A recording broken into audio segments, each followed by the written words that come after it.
how to prepare yourself and the space to actually write. You can do that in a very contrarian way that most writers know, but people who are not career writers, they don't know it, is cleaning. It's something that's very hard to imagine.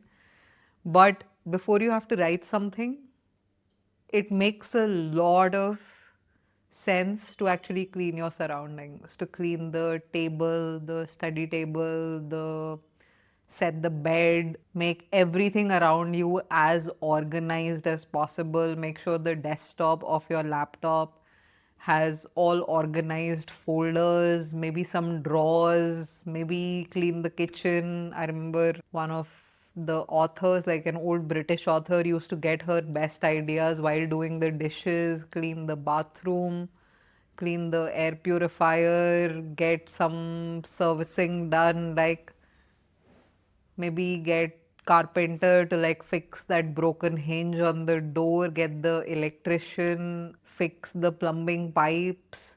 As much fixing and organizing and cleaning and rearranging as you can do before you write, your words will be better. Your words will be clearer.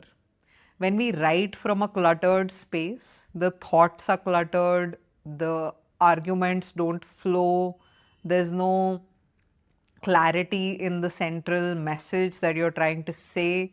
If your surroundings are not conducive, you will not write great stories. It's true. I think almost everyone who's done writing for a significant period of time will tell you that the best and the most productive part about writing is the cleaning, is the organizing. So what happens is everything inside your mind starts getting organized into boxes, into shapes. You start seeing the story more clearly. You start getting more creative ideas. There's a sort of flow that emerges.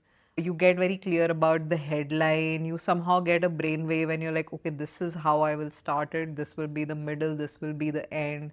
You will get something that like legit comes intuitively from deep inside your soul. It will just immediately emerge and you'll be like, oh, this is my eureka moment. This is what I really wanted to say. You could have thought of something, but in that moment of clearing the space, something could emerge that actually is a million times better than what you, from your rational, thoughtful, very pointed, dense part of the brain, something that you thought was right, but something completely opposite could emerge from that flow state, from that clearing state that actually resonates a lot with the audience. So what is happening is you're letting go of your intellectual mind, your rational mind, your mind that's trying to seeing it like a math equation that what should be the beginning, what should be the middle, will people respond to this, will people respond to that. You're going slowly into your creative side.